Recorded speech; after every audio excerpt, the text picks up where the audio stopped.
Wow, Provinsi Sumatera Selatan atau Sumsel dipandang berada di jajaran pucuk dalam sektor pariwisata. Mulai dari wisata makanan, wisata alam, hingga wisata religi. Direktur Manajemen Investasi Kementerian Pariwisata dan Ekonomi Kreatif atau Kemenparekraf, Zulkifli Harahap, ngatoke potensi tersebut patut dioptimalke supaya ngenjuk dampak terhadap perekonomian di wilayah tersebut. Salah satu cara yang dilakukan yakni dengan jadikan Sumsel tepatnya di kota Palembang sebagai tuan rumah dalam gelaran kegiatan Investment Day for Tourism and Creative Economy atau InvestID. Cak mano yo tanggapan warga? Kita simak wawancaranya. Bagaimana perasaan Anda mendengar berita ini? Saya sangat tidak setuju. Senang sih, karena dengan adanya investasi pariwisata mungkin bisa menambah tempat wisata di Sumsel. Pastinya kalau perasaan dari saya sendiri itu sungguh memprihatinkan ya, karena sektor pariwisata itu seharusnya itu nggak dikuasai oleh suatu oknum atau swasta. Apakah masyarakat akan diuntungkan dengan investasi tersebut atau justru dirugikan? Sangat dirugikan karena pariwisata itu bukan yang pertama atau pokok. Kalau diuntungkannya mungkin dari segi perekonomian bisa membuka peluang usaha untuk warga sekitar, sama dampak kekurangannya ya mungkin kawasan tersebut bisa menjadi lebih macet. Tentunya masyarakat itu akan dirugikan ya, karena masyarakat nggak akan diuntungkan sama sekali dengan sektor pariwisata ini dikuasai atau menjadi sasaran gitu. Untuk pedagang ya bisa dinamakan keuntung. Apa saja keuntungan yang bisa didapatkan oleh masyarakat dengan berkembangnya sektor pariwisata? Para pedagang yang diuntungkan karena para wisata banyak yang mungkin berbelanja di pedagang. Mungkin bisa menambah peluang usaha untuk warga sekitar situ ya, menambah UMKM. Kalau memang dikembangkan oleh pihak yang benar, secara benar, tentunya masyarakat akan mendapatkan keuntungan.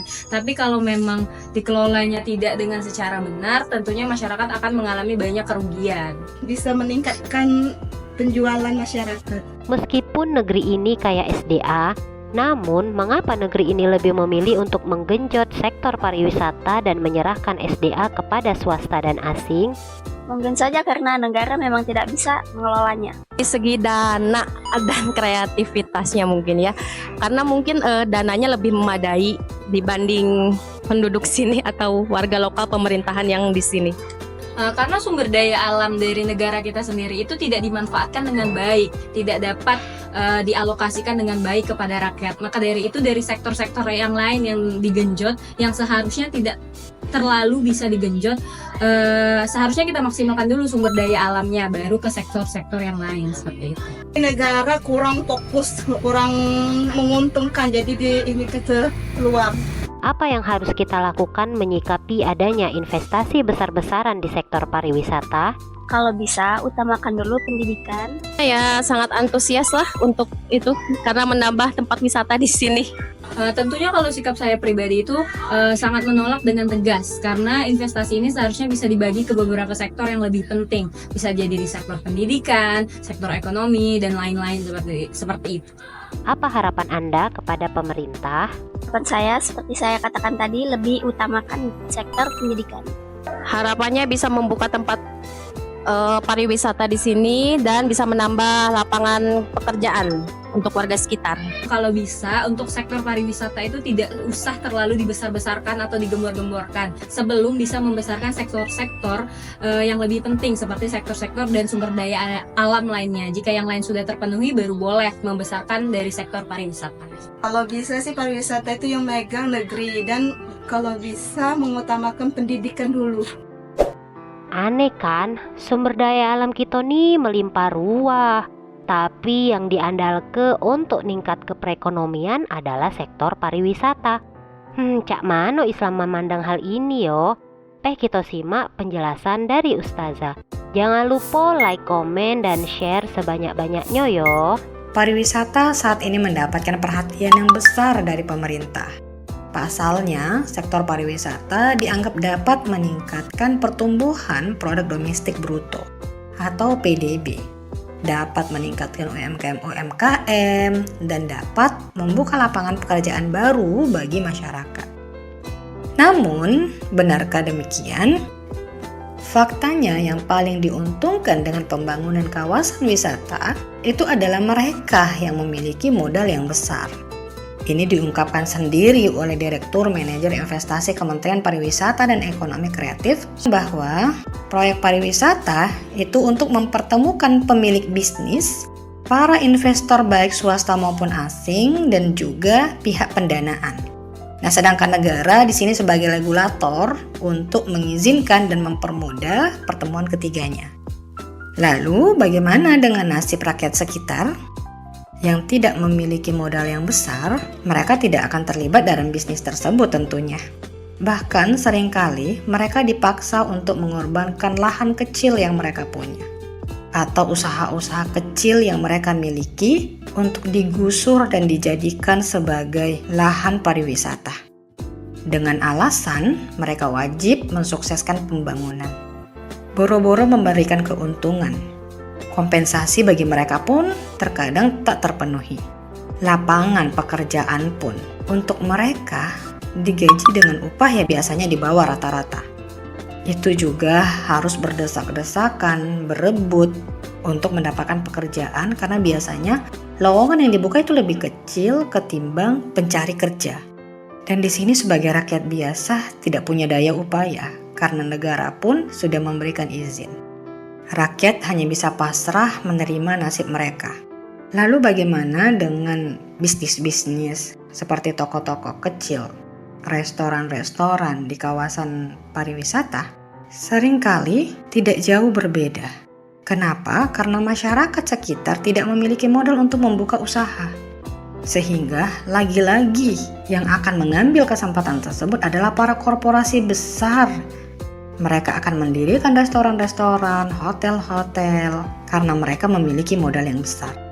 Hal ini adalah hal yang wajar terjadi sebenarnya apabila kita menganut sistem kapitalisme. Kenapa? Karena dalam sistem ekonomi kapitalisme, negara memang tidak memiliki kemandirian dan pemasukan yang mampu membiayai umatnya. Sehingga wajar jika menjadikan pariwisata sebagai ajang untuk eksploitasi demi mendapatkan keuntungan sebesar-besarnya bagi para pemilik modal. Hal ini adalah hal yang wajar dalam sistem kapitalisme yang berasaskan sekulerisme. Kenapa? Karena negara hadir tidak untuk mengurusi urusan umat, sehingga mengeksploitasi pariwisata tanpa melihat apakah rakyat diuntungkan ataukah rakyat dirugikan. Nah, cara pandang yang sekuler inilah juga menjadikan sektor pariwisata itu akhirnya tumbuh tanpa melihat apakah bertentangan dengan syariat Islam ataupun tidak. Bahkan seringkali atas nama ekonomi, sektor pariwisata melabrak syariat-syariat Islam. Hingga tumbuhlah budaya-budaya yang bertentangan dengan Islam seperti hedonisme dan liberalisme. Bukan rahasia umum lagi tentunya, kita sudah tahu semua ya, bahwa bisnis pariwisata ini sangat identik dengan minuman keras dan prostitusi. Ini sangat mengerikan. Tapi beginilah di negeri sekuler. Dan apabila betul-betul ingin meningkatkan ekonomi demi kepentingan umat, demi mengurusi urusan umat, seharusnya itu tidak perlu dilakukan. Kenapa? Karena kita adalah negara yang banyak sekali sumber daya alamnya. Kita kaya, mulai dari laut, tambang, batu bara kita punya.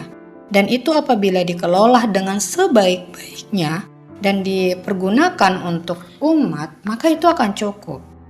Namun sayangnya, kembali lagi karena kita menerapkan sistem ekonomi kapitalisme, yang akhirnya semua yang kita miliki itu diperbolehkan untuk diserahkan kepada para korporasi-korporasi besar, baik asing maupun swasta, untuk dikelola, untuk dieksploitasi demi kepentingan mereka sendiri. Nah, ini sangat berbeda dengan negara yang mengambil Islam sebagai pedoman di dalam menerapkan segala kebijakannya. Yang mana Islam dengan sistem ekonominya akan mampu memperbaiki perekonomian dan mencukupi kebutuhan-kebutuhan rakyat. Kenapa? Karena negara memiliki pendapatan yang sangat besar. Negara memiliki sumber pendapatan Baitul Malnya itu dengan 3 pos utama, yaitu pos kepemilikan umum, pos zakat, dan pos kepemilikan negara. Negara akan mengelola dengan sebaik-baiknya dan diperuntukkan untuk kemaslahatan umat. Nah, adapun dari sektor pariwisata tidak akan dijadikan sebagai sumber pemasukan negara, sehingga tidak akan terjadi eksploitasi. Tetapi, sektor pariwisata itu akan dijadikan sebagai uslub dakwah, uslub syiar Islam. Dan ini tentu sangat baik, sangat efektif. Karena kita tahu, indahan alam itu akan membuat seseorang melihat bukti-bukti betapa besarnya kekuasaan Allah. Dan ini akan menambah keimanan kepada Allah.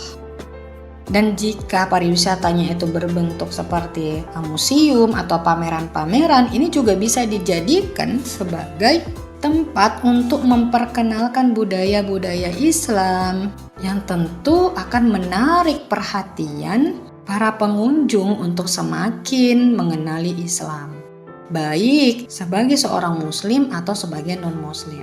Dan yang pastinya pariwisata ini akan bisa diakses dengan mudah dan murah karena ini dijadikan sebagai uslub dakwah untuk menambah keimanan bagi kaum muslimin dan untuk memperkenalkan Islam bagi non-muslim.